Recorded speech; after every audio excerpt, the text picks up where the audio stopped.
You got the strikeout of Tommy. How big was that on the high fastball? And then you come back in the fifth and get back to back looking strikeouts. What does that tell you about your stuff? If I can, mix in that, the, curveball, my slowest pitch, and that four seam fastball. If I can, just keep them off balance. I know those two pitches play pretty good. As far as either starting at the top of the zone or staying there, or starting at the top and trying to get under the zone. That if I can be effective at mixing those two pitches effectively, that helps me out a lot. Leahy comes back after you with two innings, four strikeouts. How impressed have you been with his maturation this season? He's been great. I mean, he's been so good since the beginning of the year. I know he came out of the gate super hot, and then he had like a bad week, and that was about it. And since then he's been back to his old self. Being super reliable out of the bullpen, whether it's high leverage late innings or kind of bridging that gap, eating up two plus out of the pen sometimes. Super awesome guy to have down there, and great guy in the clubhouse too.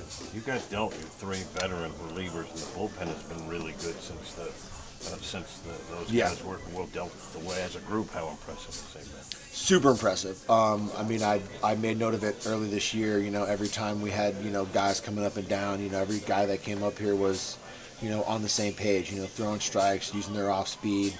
Not being afraid of hitters, and it's just continued. Those guys, got individual shots early, and then when we traded away some of those veterans, they're getting a chance to stay up here and get into those, kind of fixed roles, and guys are really taking off.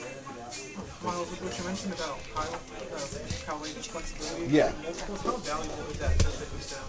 Super valuable. I mean, to have a guy that can, come in, late in the game if you've used your closer a couple games in a row, or a guy that, you got a really tight, like today, if you got a 1-1 ball game and you need someone to kind of bridge that gap, to your late inning guys, that's a super important guy to have around. Very valuable. Well, you're a pretty mellow guy, even keeled. What have you learned about Sajasi? He seems to be, nothing seems to rattle him. He seems pretty evenly killed.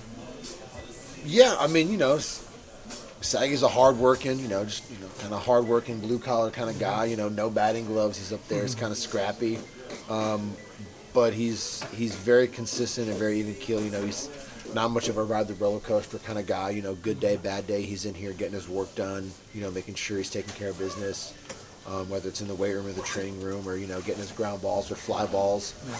He's a pretty crafty, Swiss Army knife of a guy.